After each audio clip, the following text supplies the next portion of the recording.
G'day and thanks for joining me. My name's Stuart and this is Scrounger's Workshop. I haven't posted anything in quite a while, I apologise for that. I find the circles I move in YouTube are really good people. It's funny, I've had people reach out to me and say, hey, what are you doing when you're making another video? For example, a bloke in America with a channel called Time Flies in the Shop sent me a message saying, what are you up to? When you're making another video? What's going on in Australia? How are you? Can you give us an update? Let us know how you're doing. I really appreciate that. That's probably more support than you get from most jobs. Anyway, this one is a quick video about a barbecue I drove past on the way home, and it suddenly dawned on me that, boy, that'd make a good workbench. And then I picked up a free coffee table, put the two together, and now I have a new workbench that I do most of my restorations on. So let's get into it and I'll show you how it's going. Cheers. So this is how it was sitting on the side of the road. I pulled up and grabbed one cabinet, and then as soon as I got home I realised, you idiot, go back and get the second one, which is the one you can see here.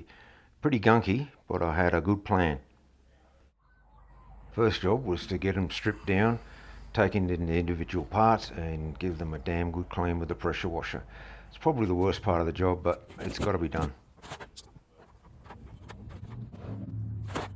While I don't know it yet, these dirty gunky brackets that I'm undoing here are what the barbecue originally sat on between the two cabinets, and they're going to come in very handy later.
This is one of the shelves that was originally in the cabinet, and the factory's added wings to each side so that when you put things in there they don't fall through. That is very useful. For some reason this shelf didn't have wings, so I'm going to need to find a way to fill that gap. That'll give me two shelves. And this is where those two gunky bits I saved come in. I've suddenly realised I'll be able to use those to make the wings that I need to fill the gaps in. So with this piece, it's the same size, I just need to trim it down that edge, and that'll be the right size. And then on the other side, it's already exactly the right size anyway. I just need to trim it to length. Perfect. So now I just need to cover the bottom, and I think this top piece, I won't be using the tops, and I should be able to cut one of those out and cover that bottom piece. I've already decided that the bench on the other side, I won't be putting shelves in there. That's where the hole is, where the gas cylinder used to sit, and I've got a different plan for that side. So it should all work out just fine. Saw I use for cutting metal, it's an old skill saw, 7 1/4 inch, but it's got 2 1/3 horsepower, so it's got a lot of grunt, And I use this metal cutting Diablo blade, made in the USA, so it's a really good quality saw, even though it is ancient. All I've got to do is work out how to set up a guide to cut properly. I'm just standing here realising what an idiot I am.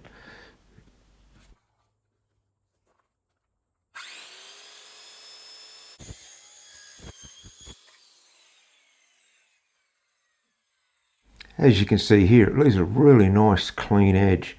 Not sharp, very pleased with it. Cuts beautifully. So that's the two shelves. I don't need anything to go in there because of what I'm putting. I've cut up the old top that went on there. Mounted it down in there. Almost ready for paint. So even though I've hit this well with a pressure washer, you can still see where there's grease stuck to the paint, and you've got to get that off if you expect the new paint to take hold, otherwise it'll just peel off.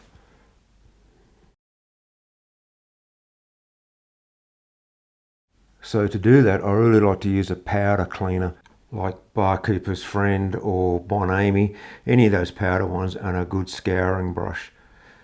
This gives it a really good scrub, doesn't leave any residue.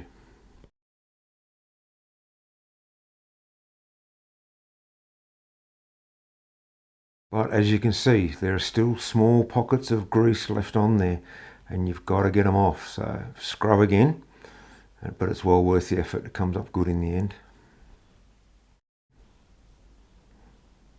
And it's the same treatment here. Grease stuck to it, you've just got to scrub it off. The paint I used was a black hammer tone because that's what I had. It's an industrial paint. Only takes one coat. It's very strong. Sticks very well. Quite happy with it. For the top, I just looked on Facebook Marketplace and found someone giving this coffee table away for free. I thought, perfect size. Well, I've actually spaced out the two boxes to suit the top. Decided to turn it over as I wanted as much bench space as possible. Here's a quick look at the desk I used to do my restorations on. It was just a bit of a tabletop, stack out the end of my main workbench, full of junk underneath it. It did the job for a long time, but I'm glad I've got something a lot better now. So let's have a look at the finished workbench. So here's the finished new bench. A lot more storage. I've got a cupboard either side with the stainless steel doors. I didn't have any stain, so I just used some lime wash to coat the top and put an edge on the back to stop things rolling off. So let's take a look at what's in these cupboards. Went out to IKEA and picked up one of these cheap little filing cabinets, little die grinder bits and bobs, and a heap of paint brushes, more paint brushes and things in bulk, double-sided plastic razor blades. They're really good for getting stickers off without damaging what's underneath. Cotton buds, more paint brushes, scalpels, little scrubber. That's pretty handy. And buffers and all sorts of crap. Super glue, stacks of it. And those little super glue applicators. Pipe cleaners, all the stuff you're going to need to do a restoration. Then where I had this gap, I'm always getting tied up on my hooks that I want lying around for painting. So I just put that in there. Very top here, I have a pencil case. And in my pencil case, I have files. I'm not sure if they're called rifling files or riffling files. Different people say it in different ways. Most of these are from Switzerland. And as you can see, files, they're ideal for getting to small places when you're doing restorations.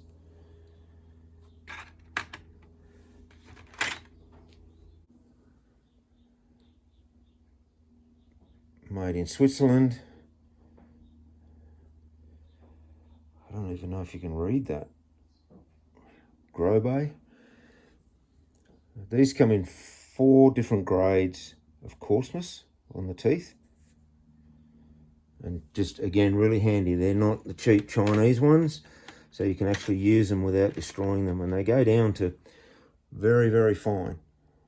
Look how thin that one is. It's really hard to get on camera. It's curved on one end, straight on the other. You almost can't see the file marks in it, but it's there. I find those very useful when you're cleaning up old castings, getting into tight spots. On the other side,